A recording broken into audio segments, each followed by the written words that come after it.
RW menyelidiki.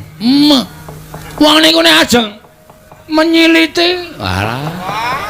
Menyelidiki, menyelidiki niku kudu nampa pelapurane kedua belah pihak. Ngoten. Sampeyan entuk pelapurane Sinuwun Prabu Mandura, monggo. Ning sampeyan kudu takon karo aku. Janjane lara-larae apa? Piye? Ngono. Ora kok nampa pelapurane kono terus kono dicekel, kene dibingkem ra entuk omong. Adil macam apa itu? Nah, ngono kuwi kok. Menengo kowe men ora usah cerewet. Yo, saya aku tak takon karo kowe. Takono. Waton ora angel-angel. Sebabe apa kok wani karo Sinuwun Mandura? Nah, ngono iki lagi adil. Sebabe ngene, Mas. Aku karo Petro dikongkon bapak. Yo, kowe iki mbok basa karo aku. Wong kowe ora basa karo aku kok.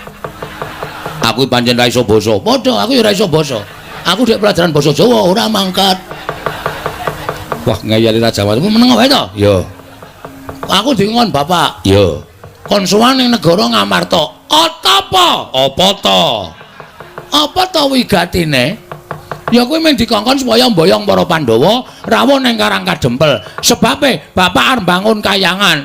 Dudu papan sing magrong-magrong kaya kayangan dudu. Ning bangun morale para kawula sak negara Ngamarta supaya uripe ana ing kayangan, kebak karukunan lan katentreman. Paham? Terus syaratnya siji.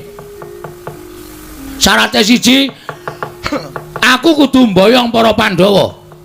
Mboyong para Pandhawa. Sinambi mundi pustaka Jamus miang jimat kelima sada. Terus rawuh Prabu Kresna ya ngendikake nek arep mboyong pustaka Jamus kelima sada dienggo tumbal wadaling negara Ndarawati merga Ndarawati ketaman pegebluk. Sampai di situ, waduh. Aku curiga. Apa, Gong? Curiga iki keris. Lho, mencurigai iki lho. Cubriya. Aku Cubriya. Sinuwun Ndarawati iki Nalendra Titis Wisnu kok negarane ketaman pegebluk. Itu hal yang mustahil. Ha ta? Ya, terus pegebluk iku tiba ning donya dienggo papan sing elek.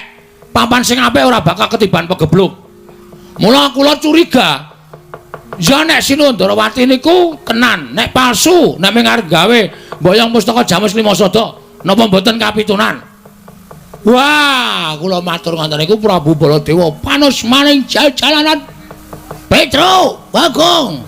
Kere ketibal 17. Wong elek nyolok mripat, mung batur kok wani karo Nata Ndarawati. Kowe iki men kere sadar. Kula sadar wong kula ya kere tenan. Kula ora apa-apa dunake kere niku ora apa-apa dunake wong ora duwe ora masalah. Wong kula ya ora duwe tenan, kula niku ya wong melarat tenan. Lah iya, lah nggih. Bareng tekan ngendone Sinuwun Prabu Baladewa paring pangandikan. Kowe bali ya, Gong. Omong karo bapakmu. Bapakmu ki wong sekeng, bapakmu ki wong melarat. Semar ki wong ora duwe arep bangun kayangan. Sing nggo bayar cengele bapakmu kuwi. Ha iki wis bajigur iki. Iki wis melebihi apa jenenge unggah wis nglanggar tata krama nganggar unggah-ungguh. Sane ngene, Mas. Perasamu sebagai anak, yo. Nek bapakmu DC piye? Aku nesu. Umpamane tak uneke Antasena anake wong Werkudara, wong drogak-drogok, wong ra iso basa, unah-unuh. Rasamu piye? Wong mau tak ajar mergo nginuk karo bapakku. Padha aku. Aku ngene iki mbelani bapakku ento. Ento iso to Antasena. Undang-undane ento. Ento itu kang nata gamelane, men. Ora masalah. Ora. Bener sapa saiki petungan? Ujebul lelakone ngono kuwi to. Heeh. Aku ora gawe-gawe aku. Sumpah wis to. Prabu Baladewa terus sapa sing cilik gedene iso ngulate duwe lho. Menang boyong pustaka Jamus Lima Sada. Ha niku terus kula metu jaba. Kula tataki tandane Prabu Baladewa. Ha. Kowe ngerti ra aku mbongak-mbongane kesadar ora kowe? Berarti kurang seru. Aku wis ngerti. Nah, mula niku sampeyan iso metung, sampeyan iso mikir. Ngoten? Pripun kok iso kedadian kaya ngene iki? Sampeyan arep mbelani sapa? Sampeyan arep mbelani Prabu Baladewa? Ora masalah, ora masalah. Sampeyan mungsuh karo kula. Jajal ye. Bokteke wong Depok kene. Antasena karo Bagong iki menang sapa? Nek menang sampean, Piyai Swinake wis nglumrahke, lumrah Antasena Satriya. Nek menang kula, sampean isin selawase. Ngono ye. Ora ketap-ketip ento. Entanto. Kowe meneng ta cah jireh kok ewek wae. Wisane mung dekem nang mburi kok. Wah, dadi critane ngono to. Heeh, aku wis omong. Piye ladalah? Ora ladalah iki serius. Piye terus piye? Ayo golek got sing jembar. Rupa wani jembar wani, padangane wani, petengane apa meneh? Wah, nek ngono nek aku ngewangi Siwa Mandura, salah aku, Gong. Aku iki tergantung pikiranmu. Salah karo ora iki gantung sampean li menggalih. Monggo arep ngewangi Baladewa. Oke, ora masalah. Sampeyan bantu kali kula, matur nuwun. Tegese sampeyan nom-noman sing sadar karo kahanan to.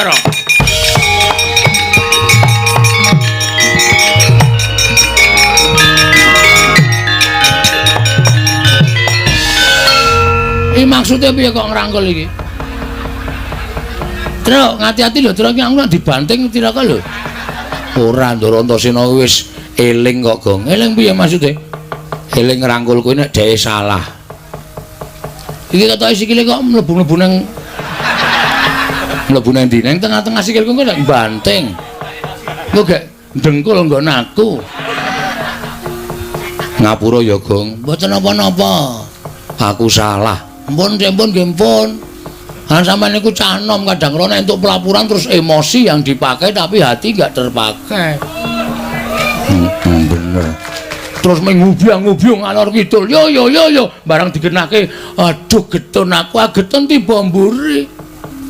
Menawa jenenge Cibubur. Lho. Kok tadi Cibubur ngopo? Nasi sudah menjadi bubur. Ora ono cinasi. Aneh-aneh ora.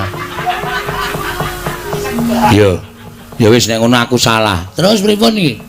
Kowe tak ewangi aja kuwatir. Nek ewangi pripun? Aku tak ngewangi karo kowe entuk ya, Gong. Entuk yakin entuk. Pripun? Yo,